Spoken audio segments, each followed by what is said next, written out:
When God appeared in the fire, the burning bush encounter. Dear viewers, before we begin, please subscribe so you don't miss tomorrow's Bible story, because what happens next in Moses' journey will shake your soul. Now, sit back and listen carefully, because this story carries the fire of God himself. Long ago, in the land of Midian, far away from Egypt, a man named Moses lived in quiet exile. He had once been a prince in Pharaoh's palace, raised in luxury, trained in wisdom, powerful in word and deed. But after killing an Egyptian who was beating a Hebrew slave, Moses fled for his life into the wilderness. Years passed. The deserts baked under a burning sun.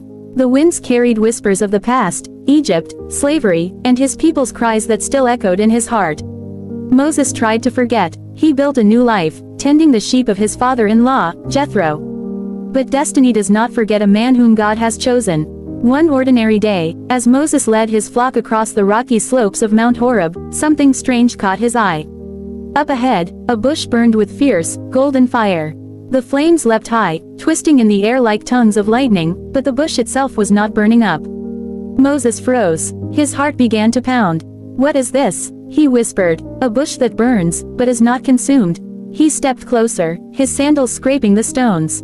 The desert was silent, no wind, no sound, only the hiss of holy fire. The air grew heavy, thick with something that felt alive. As he drew near, a voice thundered from within the flames. "Moses, Moses." He stumbled back, trembling. "Here I am." Then the voice said, "Do not come any closer. Take off your sandals, for the place where you stand is holy ground." Moses obeyed. He dropped to his knees, barefoot on the hot sand, shaking with fear. The voice continued, "I am the God of your father, the God of Abraham, the God of Isaac, and the God of Jacob." At that moment, Moses hid his face in terror. The air around him seemed to glow brighter, the fire flaring higher, yet still the bush did not burn away. Then God said, "I have surely seen the misery of my people in Egypt. I have heard their cries because of their taskmasters. I know their suffering, so I have come down to deliver them."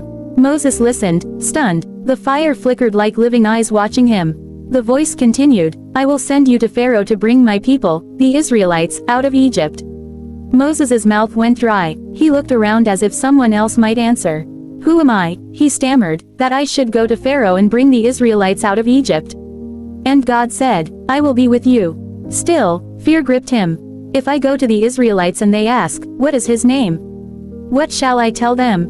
And from the burning bush, the answer came, a name that made the mountains tremble. "I-am-Whoiam.